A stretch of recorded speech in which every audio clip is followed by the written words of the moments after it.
to the next point on our agenda. So we again welcome Madame Jourová, our Commissioner, in the room, and we move to the next point. It's joint debate on multi-annual framework for the EU Agency for Fundamental Rights 2018-2022.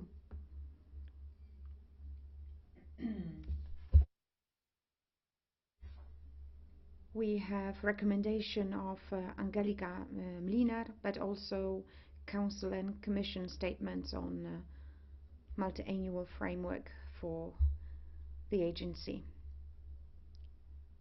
Madame MLINAR as the first speaker.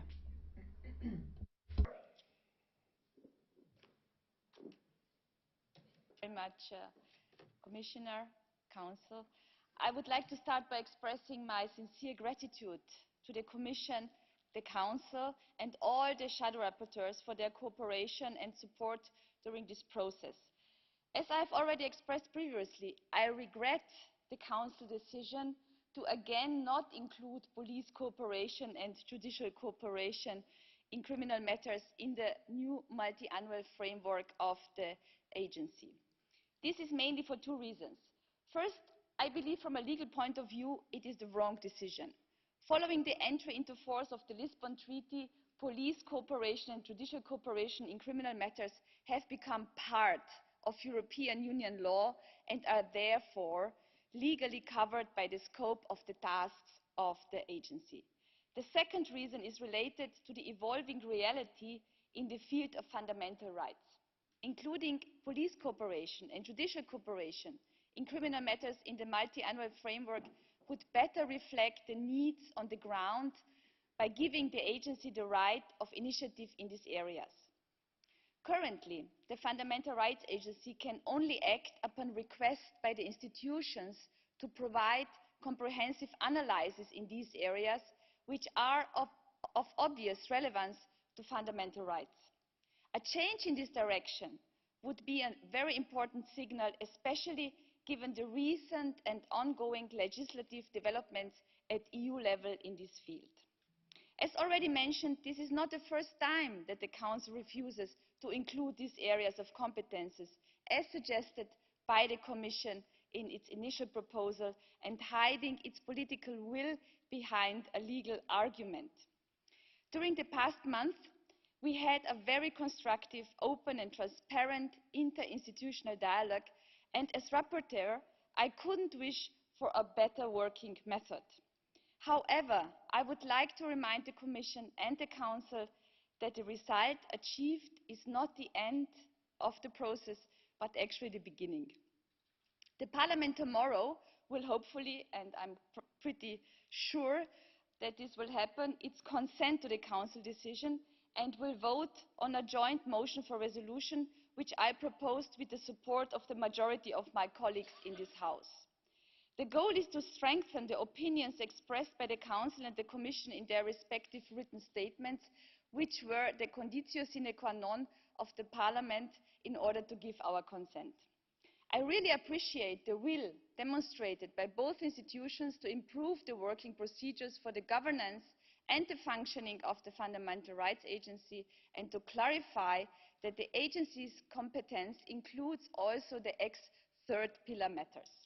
However, a fair institutional cooperation will require additional action to be taken in the near future, starting with the Council-Commission agreement on the interpretation of the agency's founding regulation.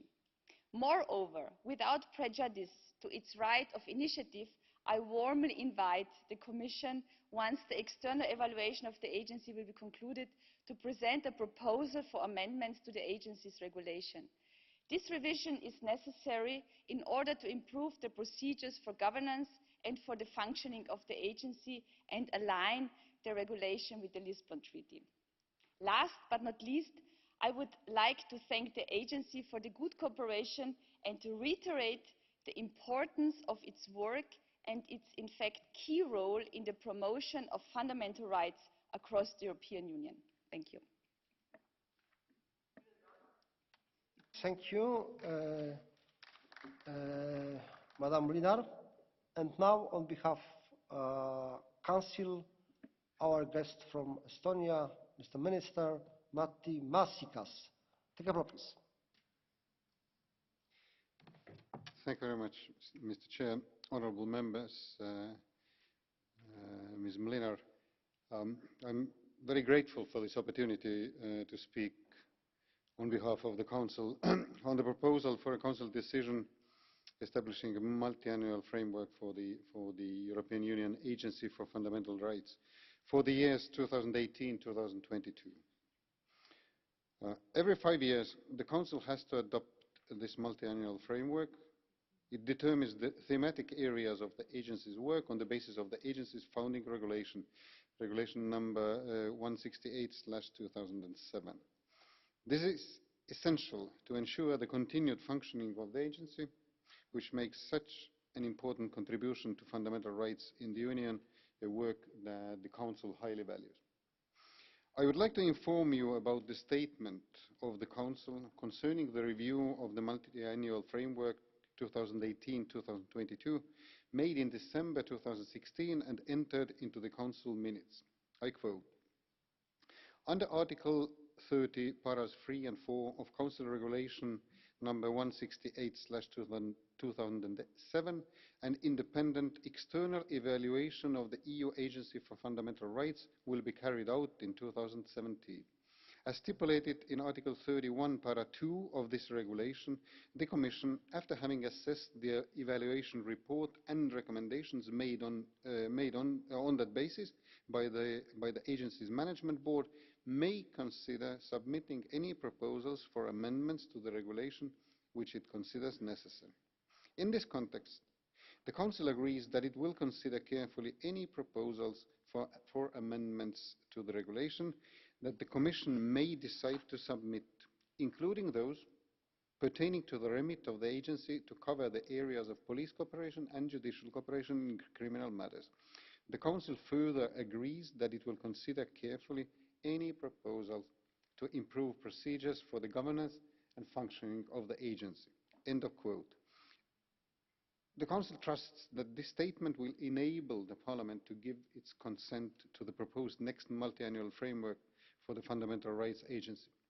This framework will allow the agency to continue to deliver high-quality work in the area of fundamental rights in the year of 2018 and beyond. Thank you very much.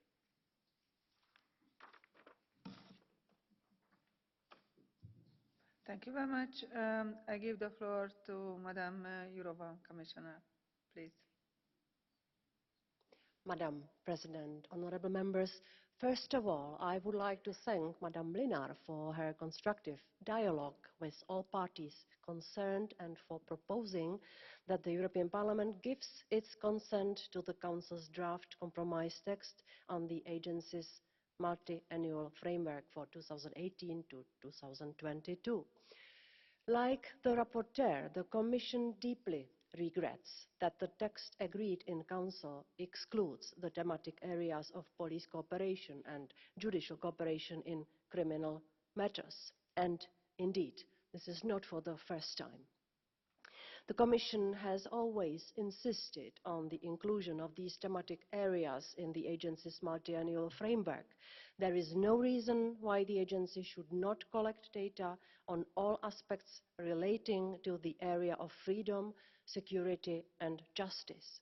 Especially in the current context, police cooperation and judicial cooperation in criminal matters are extremely important for the fight against trafficking of human beings, organised crime and combating terrorism.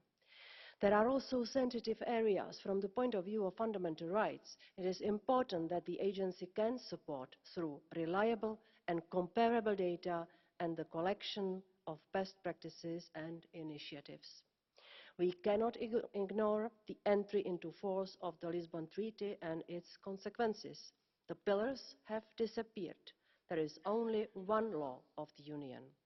The Commission will thus continue to ask the agency to carry out tasks in these areas, even if they are kept outside the multi-annual framework. The Commission made all efforts to have these thematic areas in the Fundamental Rights Agency's new framework, but the Council has unfortunately not achieved the unanimous agreement necessary. The Commission prepared a formal written declaration regretting the exclusion of the set thematic areas, which we will ask to include in the European Parliament as well as Coreper and Council minutes. Let me also underline that the external evaluation of the Fundamental Rights Agency is ongoing and will deliver its findings at the end of this year, and on that basis the Agency Management Board will make recommendations to the Commission. At the end of this process, we will see whether any modification to the Fundamental Rights Agency founding regulation would prove necessary. This being said, and as also expressed by Madame MLINAR, it is crucial that the new multi-annual framework of the agency enters into force as of the 1st January 2018. The consent of the European Parliament is essential, and I'd like to express my full confidence that the plenary will vote, I hope, such consent, allowing for the final adoption of the framework in the Council by the end of this year. Thank you.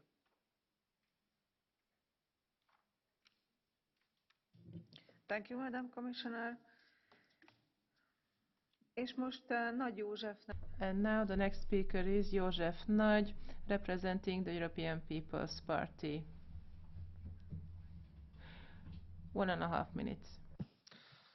Dear colleagues, the Commissioner, Mr. Minister, as the shadow rapporteur of the EPP, I would like at first to say thanks to our rapporteur Angelika MLINAR for her really great job and professional approach. Let me remind that we mandate the European Union Agency for Fundamental Rights for the next 4 years to work in 8 really huge thematic areas as equality and discrimination based on sex, race, ethnic origin, or based on a language, religion, or political opinion. This agency makes for us also research and survey on discrimination based on disability, age or sexual orientation, or on membership of any national minority. The FRA will be in charge of the protection of personal data, but also on migration, asylum and integration of refugees and migrants. Another important issues are racism, xenophobia and related intolerance, but also the children's rights. Last but not least, the agency is taking care about the victims of crime and access to justice, and however, some of you complained about the non-inclusion of police and judicial cooperation in criminal matters. Our legal services confirmed that the current legal basis does not allow such an addition. As Madam MLINAR pointed, it would be really a sensitive change, but there is a possibility to adjust the thematic areas by the change of the establishing regulation of the European Agency for Fundamental Rights. Thank you very much. Thank you very much. And our next speaker is Soraya POST. You have 2 minutes, ma'am. Thank you very much, Madam Chair. And thank you, Angelika, other colleagues, for doing this report. As a shadow from the S&D, I really wish you good luck because you did this work very professional. I liked cooperating with you. Then I would like to start saying thanks to FRA for their excellent work, which has become essential in the recent years. Just like in all the other thematic areas, we need FRA's data and recommendations relating to the field of police and judicial cooperation in criminal matters as well. That's why I would like to urge the Council and the Commission to make the necessary legislative changes to open the agency's mandate to the former third pillar matters. I would also like, in front of the Commission and the Council, express my special appreciation for FRA's research on the situation of Roma in the EU, which is vital for monitoring the efficiency and shortcomings of the policies of the EU and those of its member states. We especially welcome the research-based recommendations of the agency concerning the successful ways of fighting anti-gypsies and securing Roma people's access to and enjoyment of their human rights. It is essential that FRA continues its work in this much neglected field. And to the end, I would like the Commission and also the Council to encourage FRA to focus on anti-gypsies during their work on Roma issue, to prepare a study on anti-gypsies in the EU and in the candidate countries, and to monitor it in all the relevant fields. Thank you.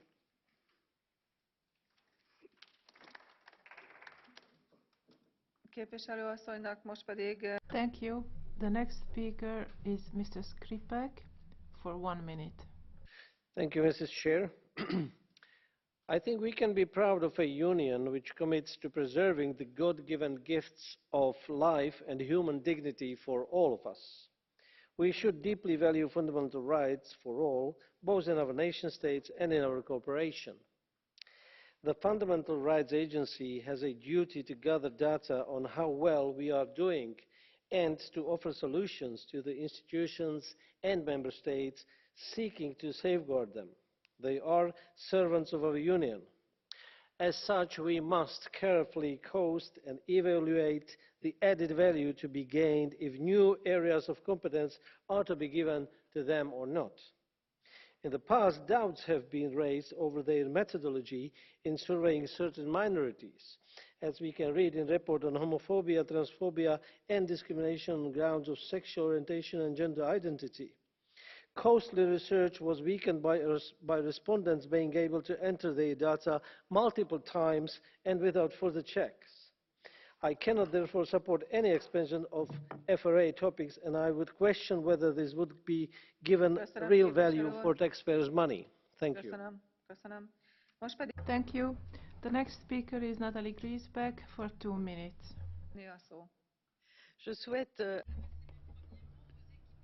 I would like to start by addressing the people at the head of the agency, thanking them for the work and the research work independently of our parliamentary work and for the expertise that they have now produced. Colleagues before me have said that it's very important if we are to promote fundamental freedoms throughout the European Union. 2 quick points. First of all, on the multi-annual framework for the agency's work, as has been pointed out by my colleagues, and as the Commissioner mentioned as well, I also think it's a shame that the 2 police cooperation items are missing, and the cooperation between the judiciary in criminal affairs as part of the multi-annual program, whereas these issues quite clearly are relevant to fundamental rights. Obviously, there is a great deal to be done nowadays when it comes to respect for the law in this respect. All the more so, it's unfortunate that the program shows that the agency is able to adapt to changing realities in our European societies. And Commissioner and Council representative, I'm able to grant you this, that we get the rules changed quickly so that finally it gets the competence it deserves in all fields relevant to fundamental rights, police and judiciary cooperation, that is. Thirdly, our union is based on values. Values are under threat systematically and the rule of law as well. Therefore, we need to accord greater attention to the agency so that it can take up investigations of its own accord independently in an impartial way, in a hard-hitting way, and to be up to the task of the challenges and our ambitions and European values. Thank you. Thank you. The next speaker, Madame ALBIOL GUZMÁN for 1.5 minutes. Gracias. Thank you, President. The European institutions aren't the closest to our citizens. That's why they don't really know how these institutions work. On the one hand, we've got legislative reports which become directives and regulations which need to be implemented. And also we have non-legislative reports, recommendations, statements. Well, they're not useless, but they're not really much use. Usually what they're for, is to whitewash the European Union and to make it look as if certain political groups in this House are progressive in nature. Today, for example, we've got the recommendations for the multi-annual framework for the EU Fundamental Rights Agency. This is the second kind. That's why it talks about promoting equality, non-discrimination, integration for migrants, the battle against xenophobia, and the battle against Roma phobia. And it's the same thing that happened a few weeks ago when we had to vote in favour of a report against deporting migrants. The multi-annual framework would be a very good thing, but what's its point if it's just going to continue to build fences at borders, to call for the sterilisation of trans people, or not allow Roma children to be educated in schools? It's pretty much a waste of time. So it'll just make certain people look as if they care about human rights in this House. Thank you. Lunacek képviselő asszony következik, 1,5 perc. Thank you. 1.5 minutes, Madam Lunacek. Thank you, Chair. Well, first of all, I'd like to thank colleague rapporteur Angelika MLINAR and all the shadows for really very good cooperation and very proactive attitude trying to get through what the majority here wants. And I'd also like to say a big thank you to the Fundamental Rights Agency for all the great work it has been doing, all the staff they have, for supporting us in our work for fundamental rights inside the European Union. Because what the Fundamental Rights Agency has been doing over those last years is something we definitely need. It's unique in providing reliable and comparative data, EU-wide data and studies on all kinds of discrimination that human beings on this continent still face, be it because of being Roma, as already has been mentioned by my colleague Post, but also LGBTI people, asylum seekers, migrants. It's on data protection as well, rights of children, disability, all those fields. We get such important material and studies for our work from the Fundamental Rights Agency. So, the case that we have here now, and it has been said by all of us who have been shadowing here, this is one of the examples where the Commission and the Council really have done lots together, Commission and Parliament, have done a lot together to move ahead. And it's the Council, it's Member States that simply don't follow what is already on the table since the Lisbon Treaty. There's, as both Commissioner Jourová and Angelika MLINAR have been saying, no reason why in times of terrorism, fight against terrorism, organized crime, the police and judicial cooperation in criminal matters shouldn't be included. There is no reason for that. So also reluctantly, for my political group, Greens EFA, we will give consent, but I really want to see progress on that in the very near future, addressing that to the Council. Thank you. Most pedig von Storch. Thank you. Von Storch for 1 minute. Ja, vielen Dank, Frau Präsidentin. Thank you, President. Well, this is on the multi-annual programme for the Fundamental Rights Agency, and we have to ask ourselves, what does it actually do? I mean, surveys, statistics, Eurostat does that too. And the question is, what does this agency deliver for our citizens? Well, I would say nothing, no social added value. First and foremost, this agency basically drives a gender ideology and basically also works for the LGBT etc. lobby. So this agency drives rules etc. and is expensive. Now this is being described as a plan to defend fundamental rights, but I think we could actually just get rid of this agency and it wouldn't be a great loss to anyone. Thank you. Thank you. The next speaker is colleague ZIJLSTRA for 1 minute. Ja, voorzitter, dank u wel. Thank you, President. President, the European Union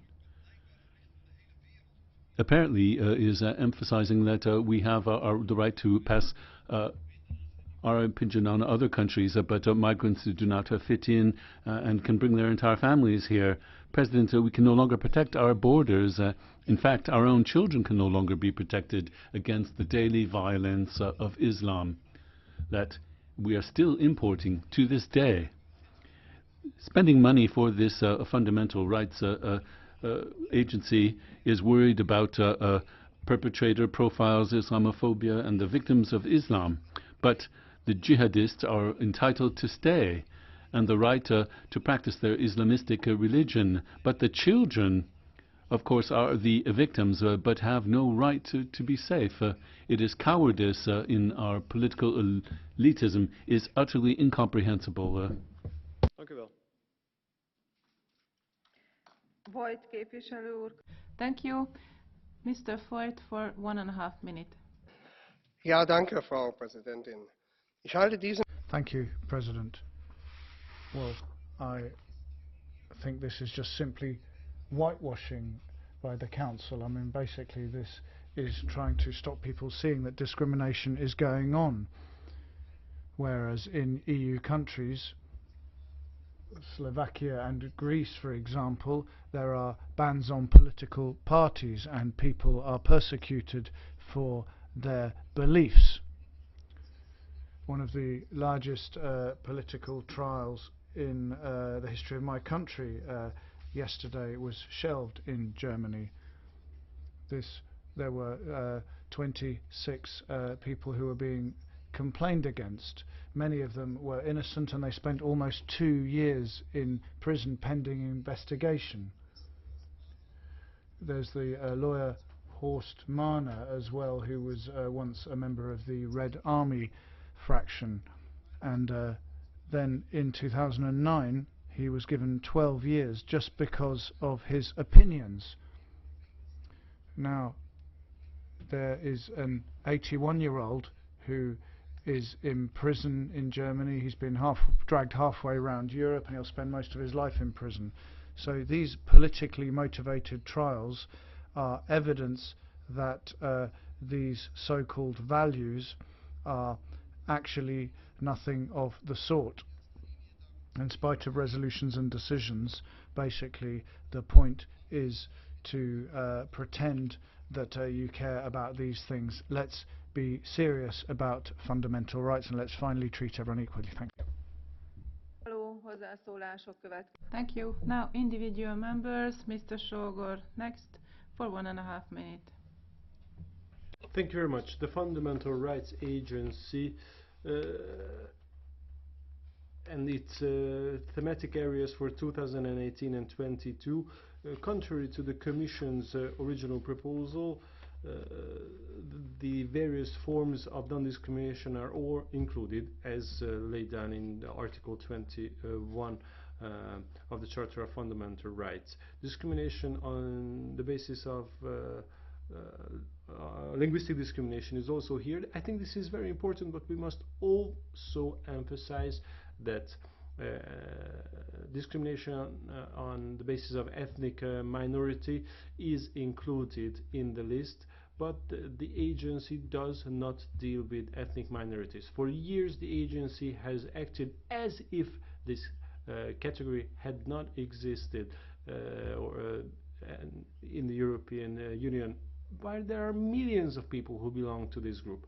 All sorts of minority groups are dealt with, while ethnic minorities are never featured in their reports.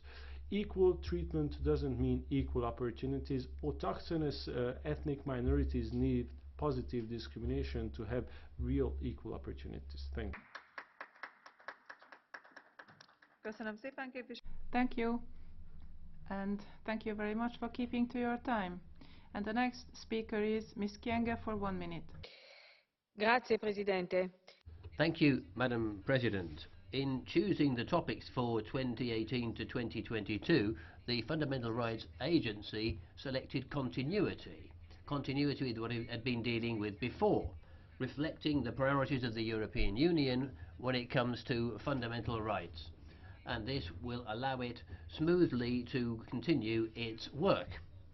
However, I hope that the agency, when it comes to these topics, will also include the specific issue of discrimination on ethnic or racial basis against people of African descent.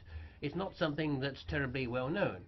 We need to look at this in greater depth and document all the forms that Afrophobia can take in various member states. Marginalisation, profiling, hate speech, etc. We need to look into this matter so that we can come up a method to combat this type of discrimination and do that through a holistic approach. Thanks very much. Thank you, Mr. LeBreton. Thank you, Madam President. Respect for human rights is crucial. France is aware of that. It proclaimed them in 1989. Creating a specific agency to give the member states advice when it comes to human rights, I don't think so. The Agency for Fundamental Rights of the Union is a bureaucratic monster that costs us 22 million euros per year for almost zero result. Instead of challenging and taking on new tasks, police cooperation and judiciary cooperation in criminal matters, fortunately the Council was against. The worst is that the agency has developed a communitary position of human rights that's quite contrary to the Republican view in France. The agency says in paragraph 2.4 and recommended to the member states, I quote, to promote inclusion, particularly by organizing religious groups to have access to public space, which is contrary to the French assimilation policy, which is why I'm staunchly against this agency. Thank you. The next speaker is Mr. ZVER for 1.5 minutes. Thank you, Madam Chair. Madam Commissioner, representatives of the Council. First of all, I'd like to thank Angelika MLINAR for her resolution. I would also like to congratulate the FRA for their 10th anniversary. Just like the rapporteur, I also miss something in this multi-annual framework. It's the police and judicial cooperation. I know how the agency works. A few years back I met the president and I highlighted the case of Patria, which is a major case of a breach of human rights in my country. There was no response, but it would be right to expand the powers of FRA, and I would also like to see them work in a different manner. Maybe it would be good if they carried out original research, not only based on the data submitted by member states. Maybe they could initiate some innovative or original research on their own. Thank you. Thank you. We have reached the end of speakers now. The catch the eye procedure is coming up. I will give the floor to everybody, starting with Mr. Marias. But of course, it doesn't change the rule that you have 1 minute.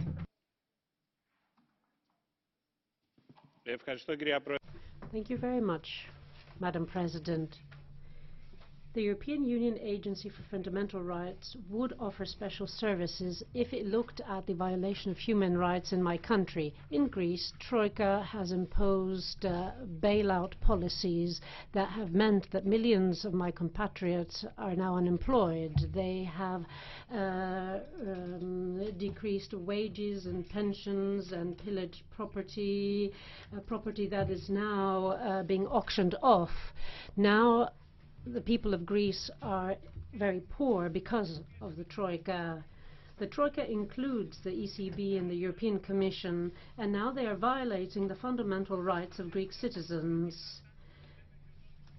And it is the European Charter of Fundamental Rights that protects these rights. They are violating the right to protect private property. They are violating the right to employment because now thousands of SMEs are closing their shutters. So what is going to happen? Are we going to really protect fundamental rights in Greece? Most pedig a bizottság nevében Jourová biztos asszonynak adok szót. Parancsoljon, biztos asszony. Thank you very much. Please press. Thank you very much, Madam President. Thank you, honourable members, for all your contributions. And once again, I share your concerns and I very much regret the Council's position on the exclusion of the cooperation in the criminal matters and judicial cooperation. I heard here the question why we have Fundamental Rights Agency. I find this quite important, maybe in simple words, to reiterate what the agency does and why we have it. The agency is doing targeted research, is mapping the situation, is explaining the trends, is collecting data, and is providing all those findings to us, to politicians, so that we can take and make responsible political decisions. And too much is at stake now, and we politicians must do proper and right decisions, especially now in the period of brainwashing of our societies through fake news. I would even say that we have, maybe a little bit in a pathetic way, said we need the existential need of truth, of the based evidence truth, which will enable us to take the proper responsible decisions. An hour ago here in this plenary session was a very important debate about how to combat anti-Semitism, and we also spoke about hatred which is on the rise in the EU, also in relation to other groups of people. We spoke about anti-Gypsyism, we spoke about the hatred against LGBT community, against vulnerable groups of people, and so I would like to stress here the Fundamental Rights Agency should deal also with the matters connected with especially criminal justice, because we need to make sure that all these people, all these groups of people are secure, are safe in the EU, and we need to have the proper data to show to us what we should do in this respective field of judiciary and police cooperation. So this is why the Commission is now disappointed by the position of the agency. Anyway, I would like to repeat my hopes that the European Parliament will vote positively on the multi-annual framework of the agency, and we will look into the possibilities how to improve the situation in the future for the Fundamental Rights Agency, so that it can do the proper work which we all need so seriously. Thank you very much. Köszönöm, biztos asszony, most pedig Maasikas miniszter úrnak adok szót. Thank you. Mr. Maasikas now. You have the floor, Minister. Chair, let me first say again that the Council attaches great importance to the work done by FRA in the area of fundamental rights.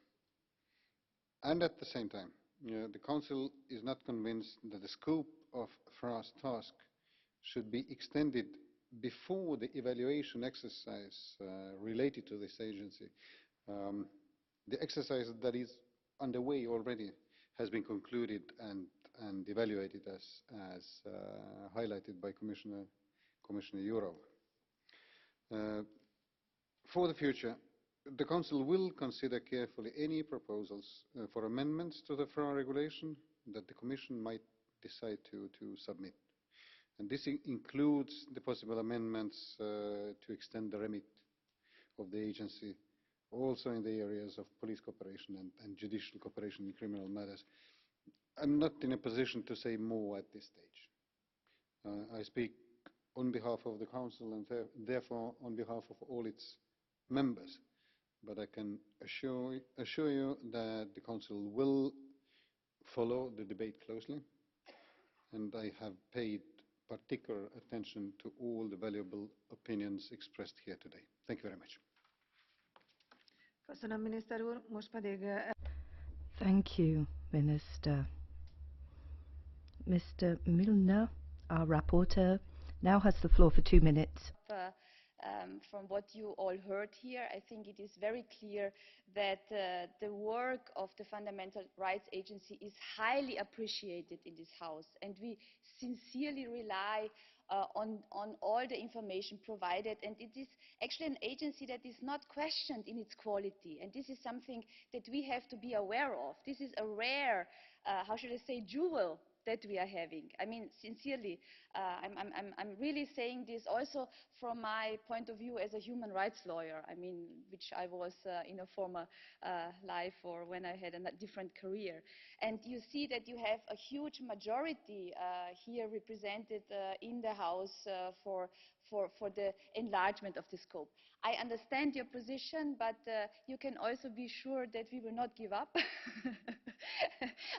And I will, you know, I'm quite known for being persistent. So, and with the support of the Commission, which we absolutely support in their approach, we will come back to you after the evaluation exercise, which will be over soon. And then I really hope that the Member States will also appreciate the situation of the Parliament and the position here in the House, that we actually do think that this is just, it's not an enlargement, but it's just an adjustment or an alignment of the scope according to the Treaty of the European Union. Thank you very much. Köszönöm szépen az előadói hozzászólást. Thank you. That brings us to the end of our list of speakers. I have received one motion for resolution to wind up this debate. The debate is now closed and the vote will take place tomorrow. We can move on to the next item on our agenda now. An oral question to the Commission. High-level UN conference to support the implementation of Sustainable Development Goal 14.